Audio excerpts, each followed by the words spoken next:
Well, hello and welcome to the channel. Today, it is a known medical fact that as we age, we become more susceptible to injury, disease and illness, which may impact on your ability to be able to ride your motorcycle and to continue enjoying riding your bike. This message will self-destruct in 3 seconds.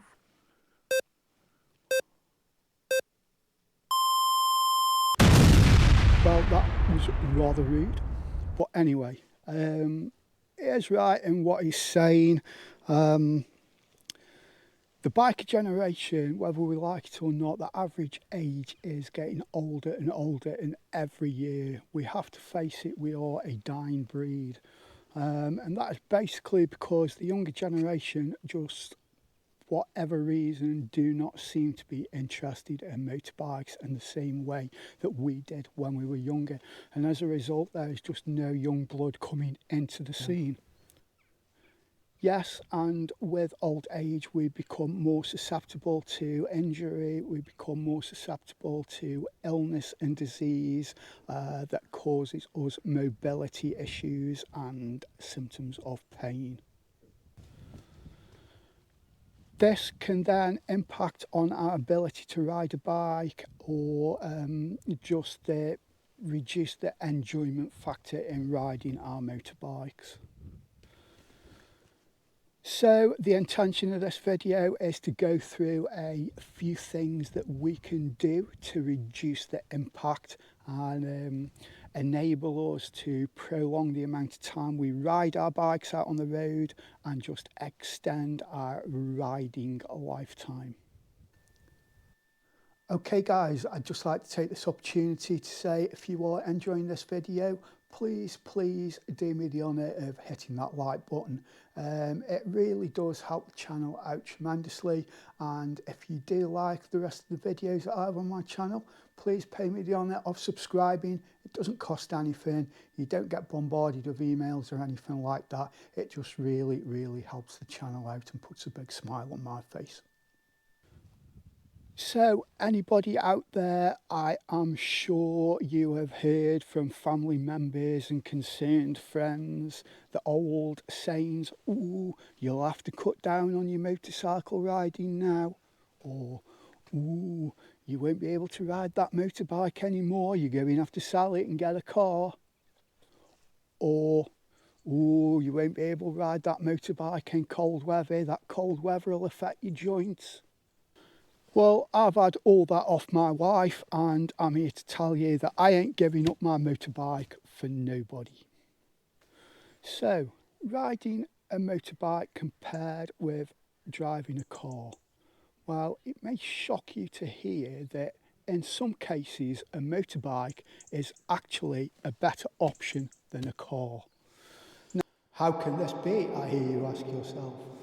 Now, this isn't for everybody. I understand we all have different injuries, we all have different illnesses, different symptoms of pain, different thresholds to managing pain. So, you know, it's not for everybody what I'm about to say.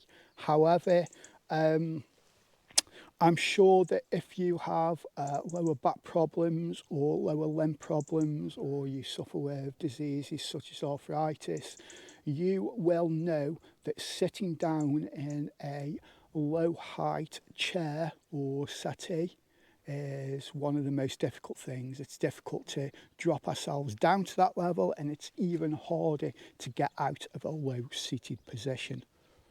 So think about the average car. What is the height of the sitting position in an average car? Well, it's sort of knee height or lower. So, you know, straight away, that's going to cause us problems.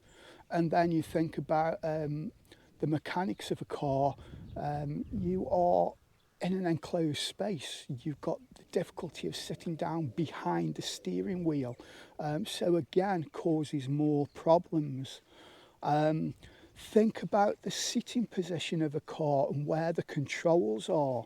You know, even if you have an automatic, when you're sitting down, you are sitting in an L shape, with your legs extended in front of you, with your ankles pushed out far in front of your seated position, which again, that lever position will cause extra stress on your joints, your knees, your ankles when you're using the controls of the car.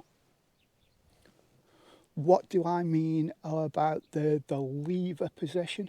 Well, for example, if you go into your kitchen and you fill the kettle up full and place it on the countertop, and then you stand close to the countertop and then you lift it up like this and hold it, it's not going to be too bad. But if you then extend that kettle out and hold it in front of you like so, with your arms straight, you will feel the pressure increase on your wrists, your elbow and your shoulder, and the longer you leave it in that position, the worse the stress and pain is going to become.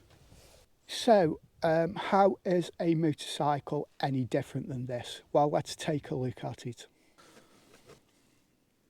Okay, so number one, let's look at the sitting position. So first of all, let's look at the height of the seat on a motorcycle. So straight away, we're sort of at waist height, so it's nice and high. It's not that low sitting position you get in a car. Number two, the actual ergonomics of sitting on a motorcycle and using the controls. So you can see that my legs are literally vertically down. You haven't got your ankle extended in that L shape, putting that lever effect, putting stress on your knee, your hip and your lower back. So it's a lot more comfortable sitting position to be in, and it's a lot easier and more comfortable to actually use the controls. Now, let's look at the movement involved. So if you're in a car and you're using the brake or the accelerator, you know, you're giving it all this at that extended L shape seated position, which is a really, I mean, that's hurting me to do that now. Whereas with a motorbike, all I'm doing is, sorry, that gave me cramp having had my leg stretched out there. So sitting at this position, you know, all I'm doing, the only movement in my lower limbs is my ankle and my foot. So again, it's a lot less stress on your lower limbs to control a motorcycle and also the seated position ergonomic wise. So I hope that makes sense and you can see where I'm coming from where I say a motorbike is better. Even with the controls for steering, with a motorbike, it's really small controls, whereas with a car, again, it's a lot of rotation, it's a lot of manipulation. So a motorbike, all in all, I feel for some people will be a lot better option than a car. Okay, I know what you're thinking though. You're thinking, well, to get on a motorbike, there's a lot more movement involved, there's a lot more rotation involved. It's going to be more difficult to get on a motorcycle at that high seated position than it is to get in the car. Is it? Is it really though? Well, in a lot of cases, that is actually wrong, because when you actually look at the mechanics and the forces and the degrees of rotation that is required of the limbs to get on a motorcycle, it is absolutely minimal. As long as you have enough flex to bend your knee sort of 90 degrees, and you have the strength in your lower limbs to step up, then I think it's a lot easier to access a motorcycle. And let me show you and let me explain. Okay, I'm going to try and capture this the best I can. It's quite difficult. I'm on my own. I haven't got anybody who can move the camera around, so we're just stuck with certain angles. So the first thing we have to do, we have to be able to have the flexibility in our knee and strength in our leg to step up onto the peg and use that as a step to step over. So we need to be able to make that that kind of movement with our leg. Once we're up on the bike like so, we only need to be able to bend our leg to 90 degrees. Once we're on there, you know, there's very, very little rotation in the hip. And then we just slide the leg over and we sit down and we're on the bike. So as you can see, I hope that come out on the camera that we got the angles there. There was hardly any rotation in my hips. There was hardly any rotation in my lower limbs at all. It was just being able to bend at the knee and have the strength to push up and lift the leg up over the bike. Okay, so although in some instances a bike may be better than a car, we can't look past the fact that the bike is going to also cause a lot more challenges than a car is going to cause for people who are riding with disability of any kind. So let's talk about some of those disabilities, and let's talk about what we can actually do to the bike, physical changes we can make to the bike to make our life a little easier. Okay, so let's talk about the weight of the bike, which is one of the biggest problems that you're going to come across. So what can we do to physically change the weight of the bike? Well, let's start at the back of the bike. Let's talk about these things here. So these add a lot of weight to the bike. So first thing to do is to take them off and only use them when you absolutely need to use them, when they're necessary. The second thing to do is think about using this last, perhaps leaving this off and using the two side boxes. Now, I can hear you all saying, well, you're doubling the weight when you can just use one box instead of two, but it's about where the weight is carried. When this is up here, you're carrying the weight high up, which makes the bike really top heavy and easy to drop, and you're fighting against it. It's going to put pressure on your hips, all your lower limbs, your upper core, your upper shoulders. So you want to keep the weight as low as you can. So yeah, I do concede that you're using two boxes instead of one. However, once you've actually got stuff in them, it's going to feel lighter than having the weight high up. So yeah, try and only use the boxes when you really need to. There are aftermarket exhausts that you can buy. You're not going to save a lot of weight, to be honest, and it isn't something that I would do. However, it is an option. You know, every little bit counts, as they say. Okay, another thing that we can, a countermeasure that we can deploy to try and battle the weight of a bike. Obviously, if you can get your feet flat on the floor, you've got a lot more purchase, and it's going to be a lot easier to control the weight of the bike and maintain balance when at slow speed or just sitting at a standstill. So we can swap out the seat. We can put a lower seat on if there is one available for your bike. If there isn't, there are places that will actually, you send your seat off to, and they will resculpt it and recover it and make it lower. I've used this with varying results, varying success. So I suffer with arthritis. I get a lot of pain in my hips, in my knees, and in my feet and ankles, as well as my upper body as well. And I've recently, earlier this year, had a left hip full replacement. When I was recovering from that, I didn't have a lot of strength in my left leg. It was causing me a lot of problems holding this bike up because it's quite heavy. So I put a lower seat on it so that I could get my feet lower to the ground and get more purchase. And it worked really well. However, there is a caveat with lowered seats. What you will find is that it reduces the distance from the top of the seat down to the peg. So although you can get your feet down flat on the floor, which is a help, it will increase the angle of the bend at your knee, so it'll make your legs more cramped on the bike. And I found that when doing longer rides, this become more of a problem than actually putting my feet flat on the floor, because it was giving me a lot of pain in my right knee. So you know, it's horses for courses. I tend to swap the seats around. If I'm having a really bad week, a really bad flare up, then I might put my lower seat on. If it's not too bad, then I'll stick with the higher seat. So that is another thing that you can do to reduce the difficulty with the weight of the bike. And obviously it's not rocket science. Another thing you can do is, if you're in the market for buying a bike, be conscious of the weight of the bike and go for a lighter bike.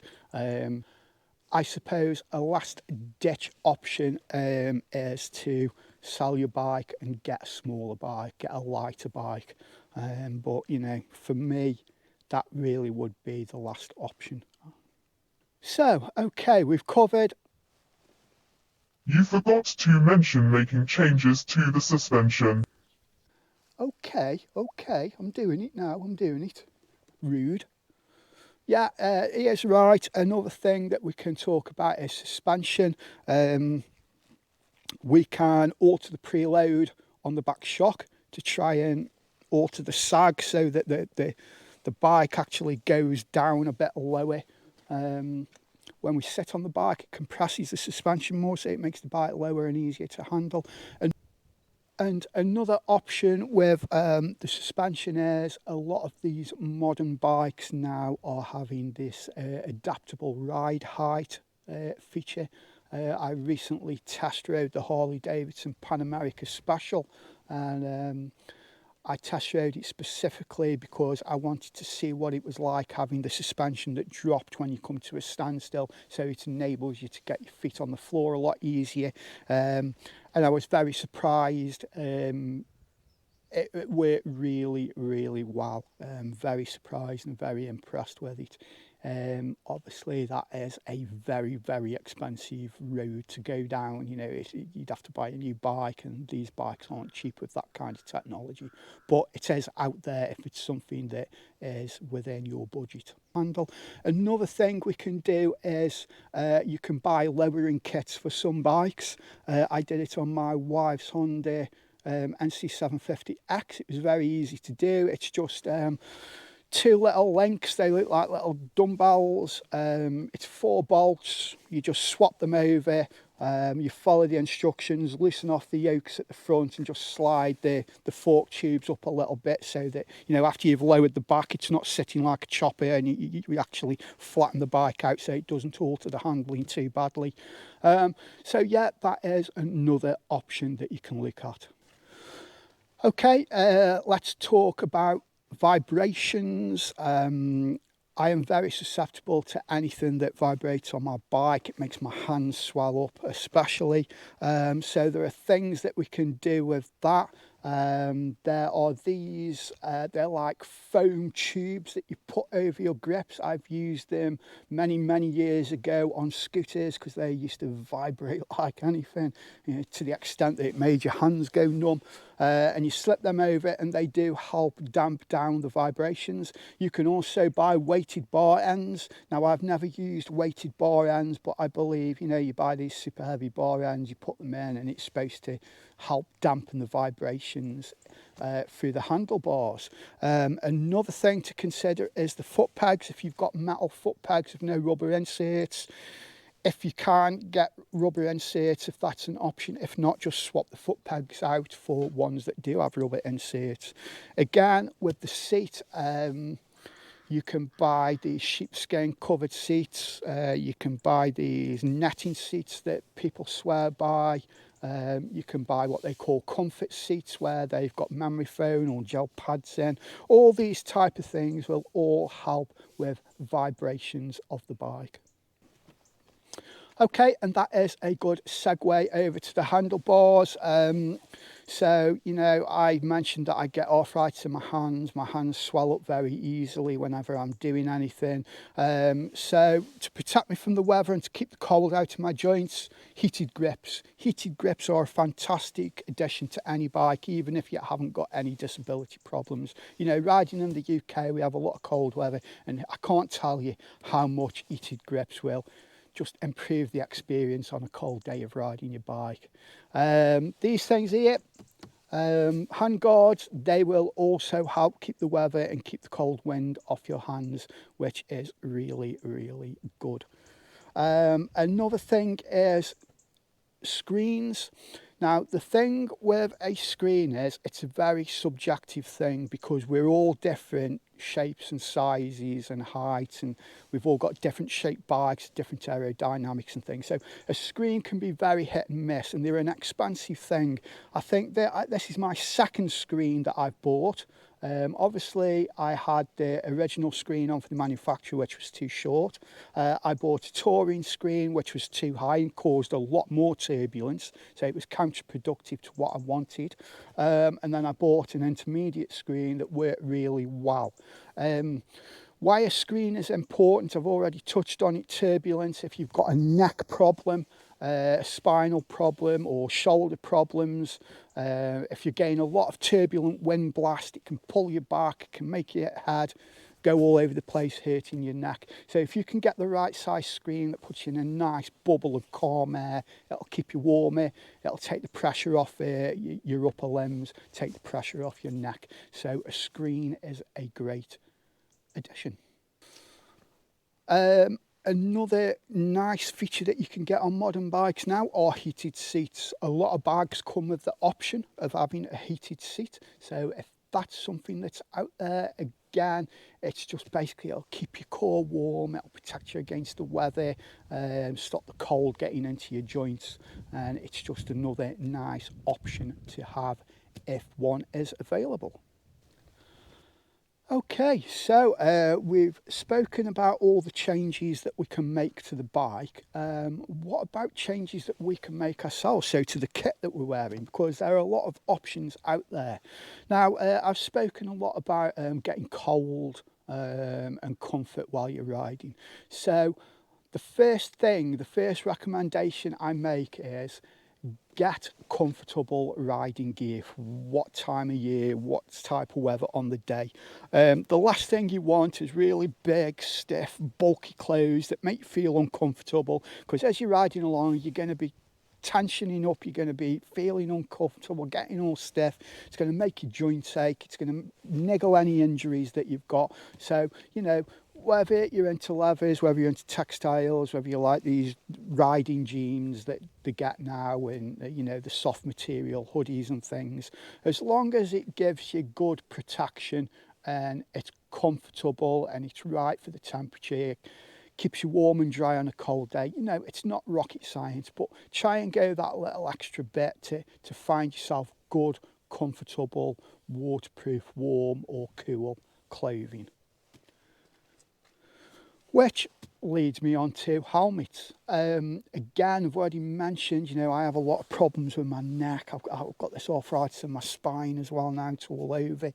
And you've already mentioned the screen about reducing the amount of head wobble that you get. Well, helmets also come in different shapes and sizes and weights. So ideally, if you've got a bad neck, you want a really light helmet. You want a really good aerodynamic helmet as well. I've got helmets with peaks on, and a peak is not the best sort of helmet if you haven't got good wind protection on your bike, because the wind will get under the peak and you'll feel it pushing your head back and increasing the turbulence and the head wobble that you will experience. So get yourself a good aerodynamic light helmet. And just on a personal note, you know, everybody's free to make their own choice on what kit they wear.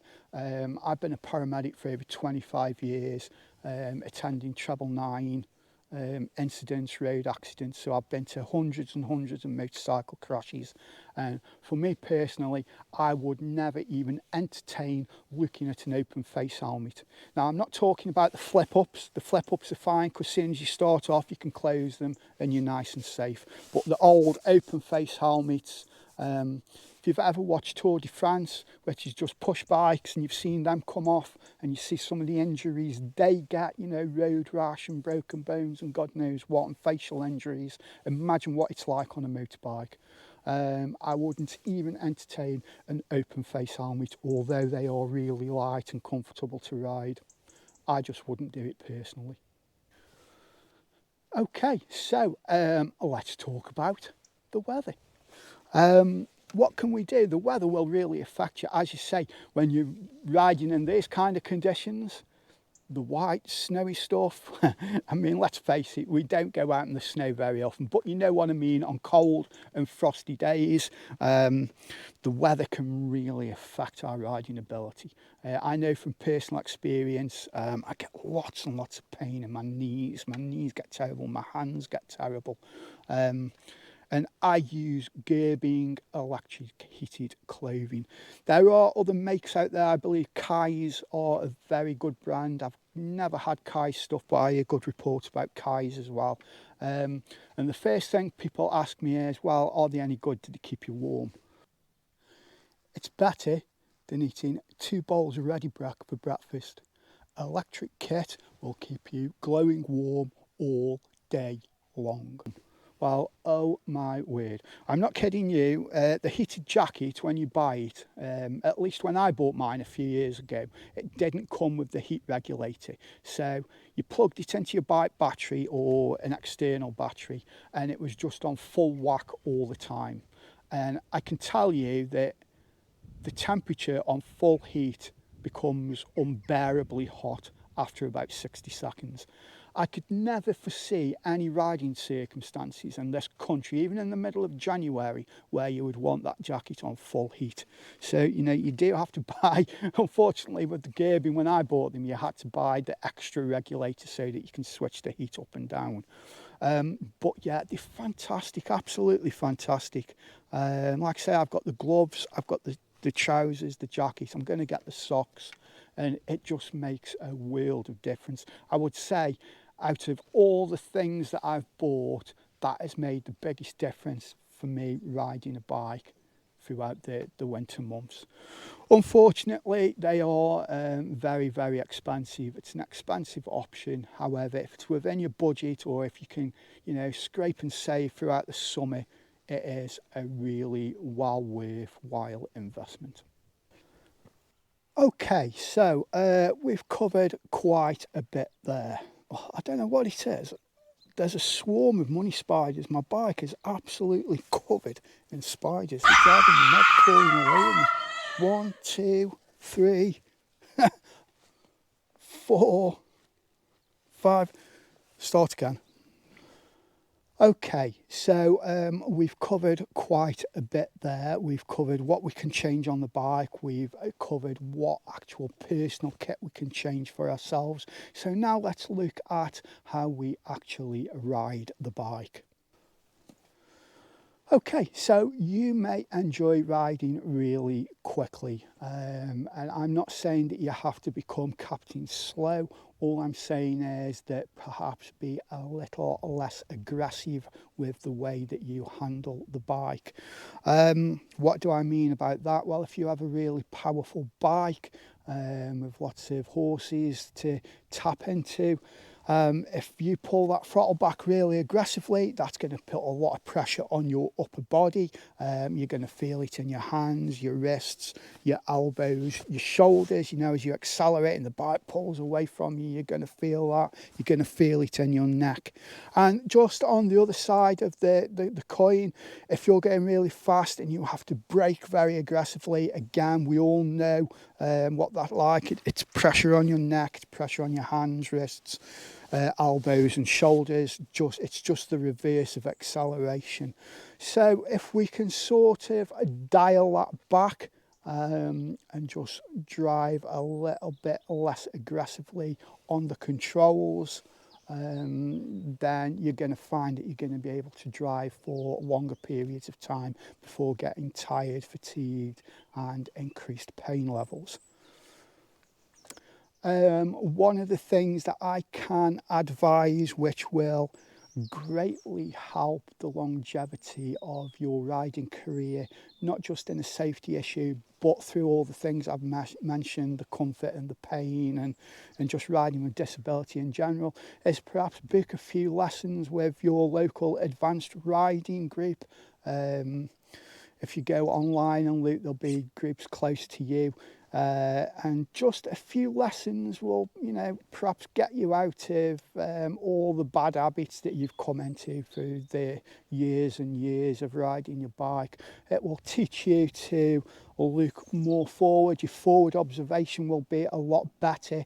Why is that important? Because if you've got good depth of observation, it will reduce the amount of time that you have to suddenly jump on the brakes, so it gives you more time to brake more gently, more progressively, reducing the amount of strain on your body. It will also smooth your riding so that you're not smashing it down through the gears, going into bends. You're not gunning it out of bends. It'll enable you still to take bends at a good clip, a good speed, but just more smoothly. And just for overall safety and rider experience, it will be a benefit if you go ahead and do that. And it's not that expensive to do. And it's enjoyable as well. So yeah, definitely get out there and look at some of the different options that you have to do that. Also, I have to say, it's not all about speed. You have to think about more mundane things like bringing the bike to a stop. Start thinking about, planning ahead just a few seconds. It only has to be a few seconds. So if you're coming to a standstill and you are on a gradient, and let's say the gradient is the lower side on the left, the higher side on the right, when you come to a standstill, if you put your left foot down on that lower side of the gradient, that's going to increase the distance to the ground, and you're going to have to lean the bike really far over to the left.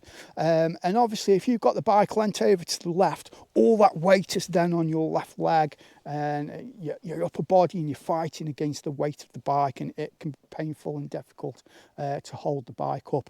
So, it feels unnatural to do, but always put the leg down on the highest part of the gradient. So if you've got it sloping left to right, put your right foot down.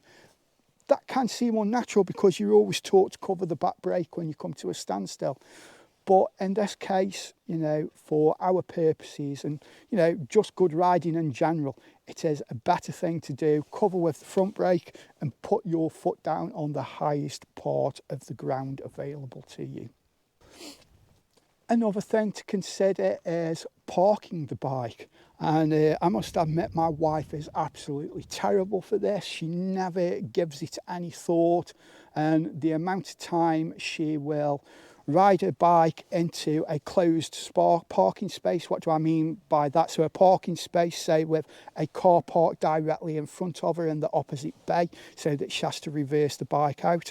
And the amount of times she will drive into a parking bay with the front wheel facing downwards on a hill.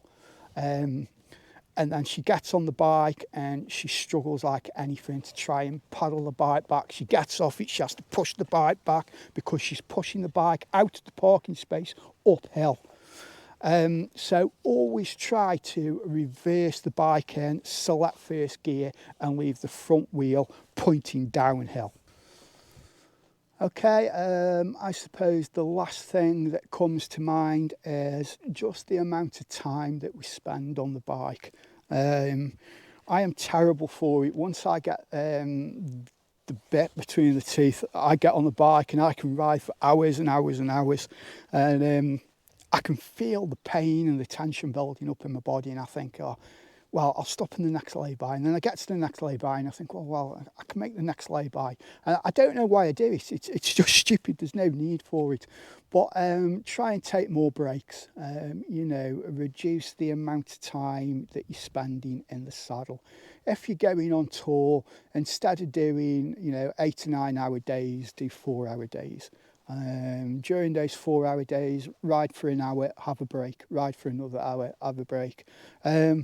You've got to remember, we ride our bikes for enjoyment. We don't ride our bikes to test our endurance. Perhaps when we were younger we did, but for me personally, I don't know about you, I ride my bike for enjoyment. So try and adapt your riding to what whatever is the most enjoyable for you, really. That's all I can say. Okay, I'm going to bring the video to an end here. It's been a bit of a niche video, this one, I know, a bit of a niche subject. However, I know from personal experience the difficulties that you can encounter and how heartbreaking it is thinking that you may not be able to continue to ride your bike. I don't know about you, but this bike means everything to me. Motorcycling means everything to me. It's not just enjoyment of riding the bike, it's the mental health side of it. You know, you go out and it just lifts your spirits, and it's just having that freedom to go and roam and just be by yourself. I can't explain it in words. It just means the absolute world to me. And when the day comes that I can't ride motorbikes, it's going to be a very difficult day for me. So that's why I've made this video, to try and help anybody out there who's in the same situation as me, where you're battling health conditions or injury. And as I'm sure you're all well aware and can see from my videos, I don't ever script my videos. I just get an idea in my head, set the camera up and I go with it, and it's all off the cuff. So if I have missed anything, if anybody out there has any great tips that I haven't covered, please feel free to add them down in the comments section. I know that there is a big community out there of disabled riders or riders who ride with injury and disability, and I'm sure that you have got lots and lots of tips that work for you. So, you know, please, I do love to see it when people comment on the videos. So all that's left to do is I'd just like to thank all the returning viewers, especially the guys who have subscribed, especially all the, I know I've got a big following in the TRK community, the Benelli community, so I just want you to know that you're all very much appreciated, and thank you for coming back to view the videos month in, month out. So on that note, all that's left to say is everybody ride safe. Bike Rider Reviews out.